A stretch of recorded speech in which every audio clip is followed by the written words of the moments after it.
Yaa'u duraan dursee maqaan kiyya Soofii Mahammad Birootiin jedhama.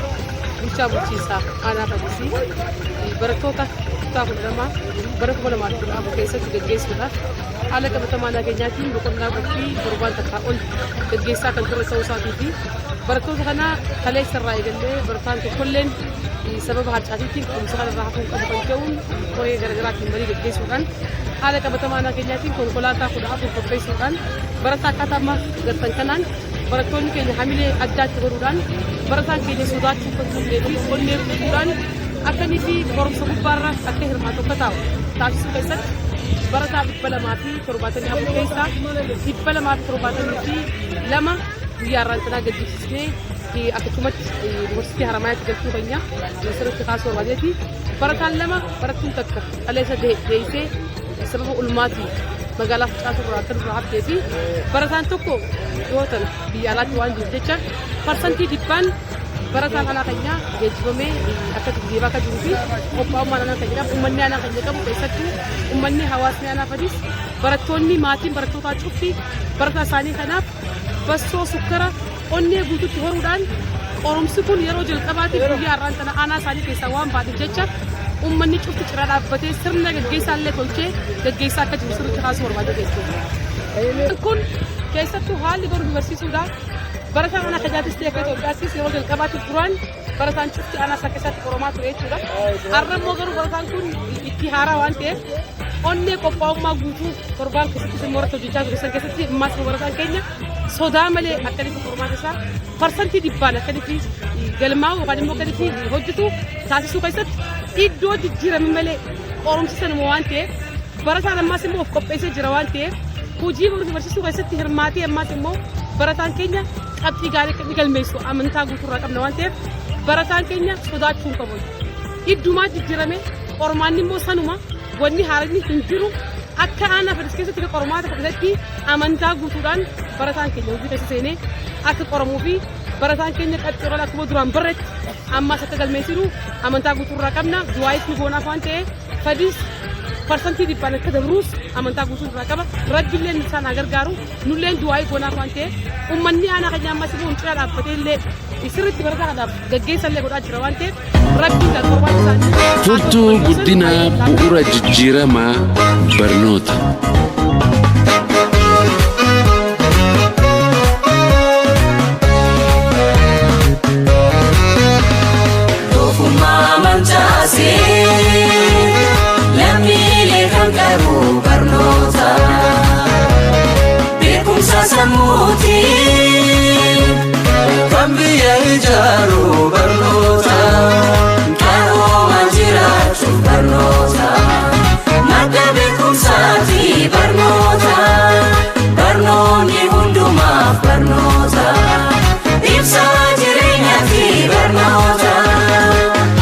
Lammii barnootaan qarame biyya ijaara barnoota cimaa.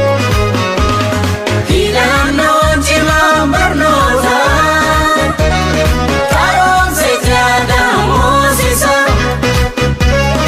imaana gootota kaleessa barnoota qulqulluun jabeessa. Gootonni seenaa darbanii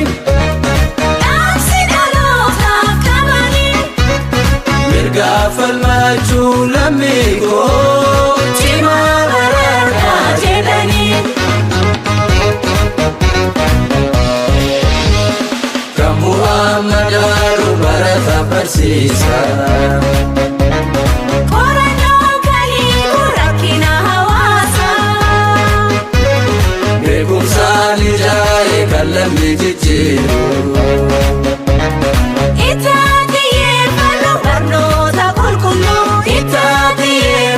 Barnoota qulqulluu yaa barsiisa boca keeniif samaa lammii fi biyyi kee hundarraa guddaadha biyyaa fi maanaan kee bu'aadhanii madaalii dhamaatii dafqatee yaa barata yeroo kee qusadhuu ittiin fayyadamii.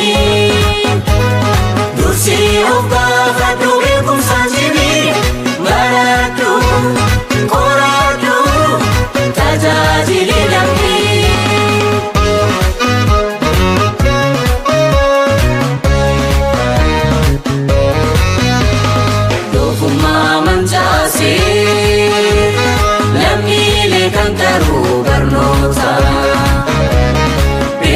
sammuuti kan biyya ijaaru barnoota qaroomaan jiraachuuf barnoota madda beekumsaati barnoota barnoonni hundumaaf barnoota ibsa jireenyaati barnoota.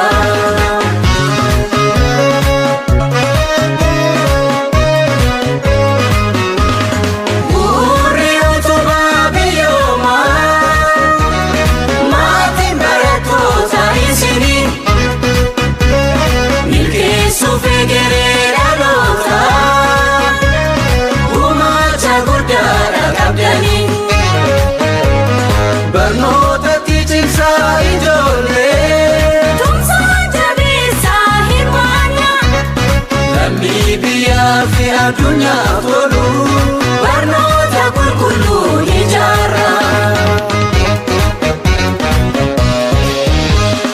uumama dacheerraa sirnaan qoratanii kan gumaachanii kalaqa isaanii kan of waamsisanii addunyaa gubbaatti.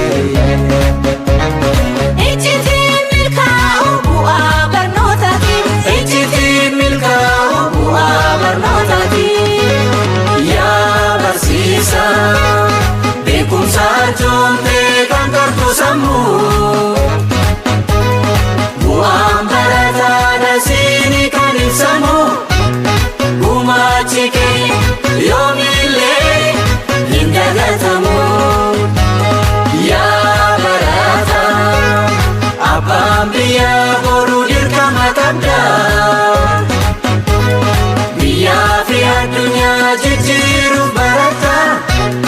Gumacha guddaatu boruu seeggata gumacha guddaatu boruu seeggata. Baradhaa.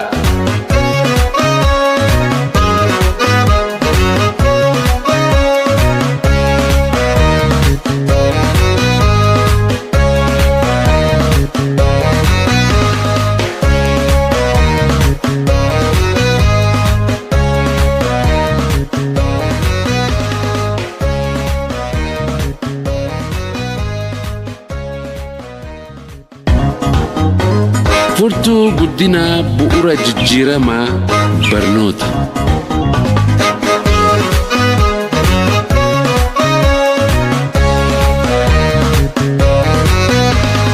Doofummaa mancaasee lammiilee kan qabu barnoota beekumsa sammuuti kan biyya ijaaru barnoota. Barnoota madda beekumsaati barnoota barnoonni hundumaaf barnoota ibsa jireenyaati barnoota. Lammiin barnootaan qarame biyya ijaara barnoota cimaa. Filannoon cimaan barnoota qaroomsa jaadaan moosisa.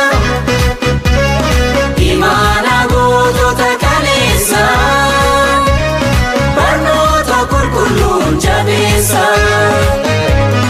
gootonni seenaa darbanii dhaamsi dhalootaaf qabanii mirga falmachuu lammii koo cimaa baradhaa jedhanii kan Muhammadaru barata barsiisa.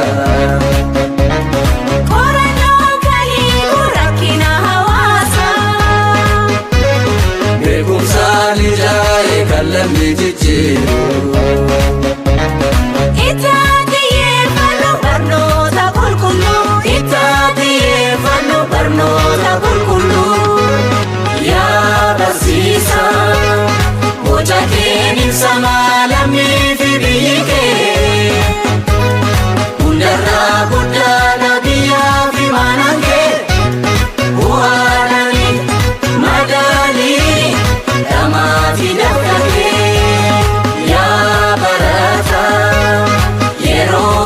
Satu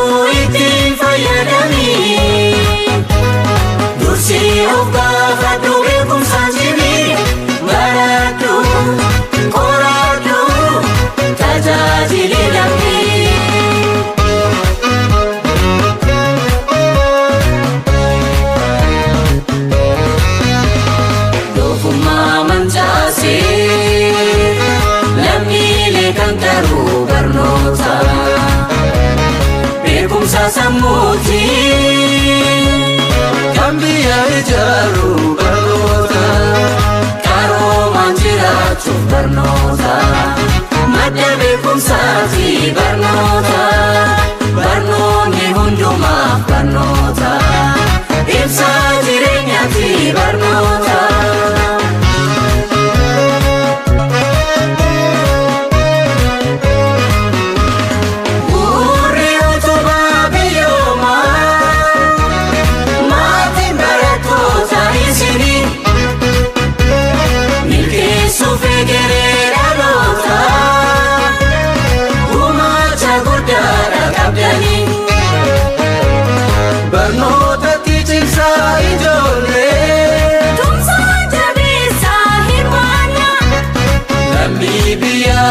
Addunyaa tolu barnoota qulqulluu ijaarra